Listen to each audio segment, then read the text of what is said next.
boy, I was really trying to live down that character, and it was hard. Right. Like you get typecast and, Yeah. in that. Were you ever in the mix for a comedy or anything else that we know of? Like where we could say like, oh wow, you were almost one of the Charlie's Angels, not that that's a comedy or something like that. You Yeah, mentioned Charlie's Angels earlier. I did episodic. Like I did Married with Children, Right. and the producers and directors went, "Wow, you can do comedy. This is great." So that, and then I did The Nanny with Fran Drescher, and I did Dear John. I did a few comedy things, but there was never any point where I got a pilot or a series or anything like that. People just were a little bit afraid that I was too identifiable as Katherine. I got a lot of scripts that I didn't want to do because they were crazy moms, slasher movies. And I thought, no, I don't really want to do that. So I was very particular in what I wanted to do. Did you ever pass something up? I mean, like a slasher or something where it became some huge, you always hear stories like, oh, I passed up that Marvel movie that went on to make like $200 million, which doesn't mean it's a great movie, but like, did you ever pass up something where it just became a huge hit and you're like, man, should have I taken that one? No, I don't think so. None of those ever really became, like a big horror movie. I did a little horror movie I mean, it's so underground. People love it, and it's like a cult movie.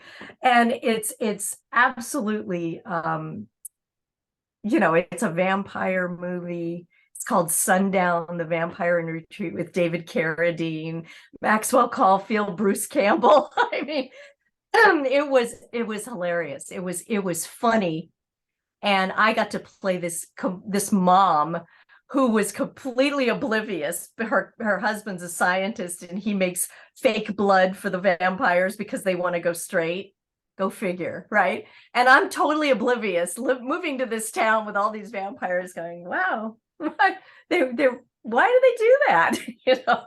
But I got to do something that I really had fun with, and that was kind of one of the things that I did that never really was a big hit, but it's such an underground cult feature now that I don't know. It's funny how things go. You and Maxwell Caulfield, I'm gonna have to go find this movie now. Oh, you've got to see it. You will die laughing.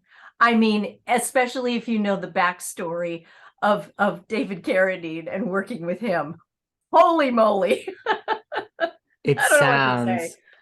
sounds Did you, I mean, other than having this talk with Leonard Katzman, like, did you consider not going back, because of the Dreams, season? Of course, that season got a lot of flack from Yeah. viewers. Everyone Yeah. did eventually get over it because the show went on for many years afterwards, but Right, it right. took us all a minute to get over that. Yes. Yeah. I didn't. I told Lenny, I asked him, I said, "Well, how long do you need me for?"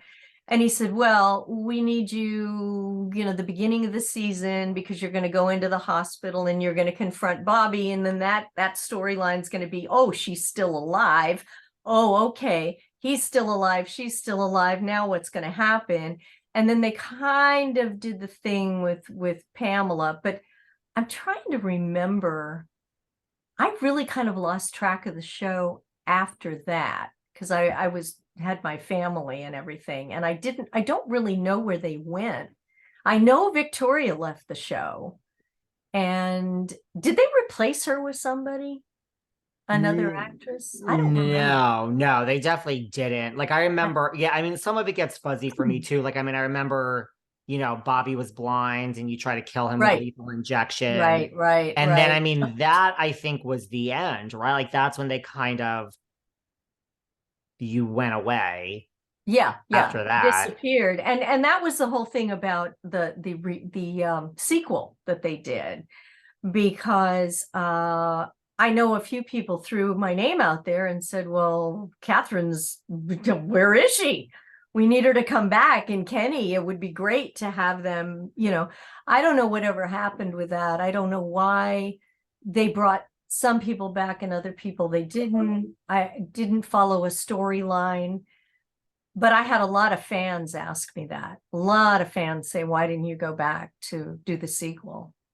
Did you, yeah, like, did they call? I mean, like, I know like Charlene Tilton was there, Audrey Landers was there, so Afton Right, was there, right, Steve right, Canale was there. We even had right. Joan Van Ark at one point. So I mean, it was. Yeah, I don't know what it was exactly. I know that an inquiry came through on my agency, would she consider? But yeah, I mean, I would have considered, because I would have loved to have played that character again. But I think, circumstance, I don't know. I can't ever figure out the business. I can't ever figure out the business either. I mean, I think the key is not to figure out the business. And like you said, where we started, like, don't ever take anything personally. Just keep your head down No. and do the work. And I have friends that are in the business that get so upset at things and they try to and I'm just like, just whatever's meant to be is meant to be. I think you just have to get to that place or you drive yourself crazy. Yeah, I'll tell you one thing. My heart broke over one project that I wanted more than anything. And this was before Dallas. I wanted this role. I researched this role. I did everything I possibly could to get it. I got to the end and it was down between Jane Seymour and myself. And it was a movie called Somewhere in Time. And they could not make up their mind. I remember going back into the room. They called Jane, they called me. Christopher was in the office. They brought her in. She came out and sat down. They brought me in.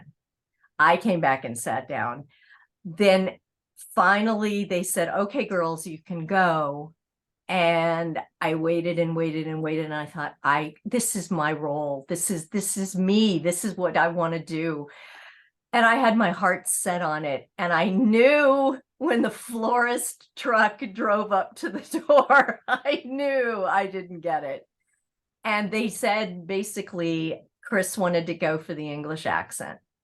But he said that the producer said there was nothing you did. You were perfect. You were exactly what we were looking for. And so was Jane. So, that was like, oh, okay. And I had to get over that one. But that one, really, you talk about something you really want. And then I tried to think, oh my gosh, well, it wasn't meant to be. She was supposed to have it. I was supposed to have something else. Listen, I'm sure other actresses have felt that way about things I got, that they probably really wanted. Maybe Delta Burke really wanted to be Katherine Wentworth. That's true. That's true. It could very well be. I don't know. But the way things work out, that was really the only thing I think in my entire career that I wanted so badly that I didn't get.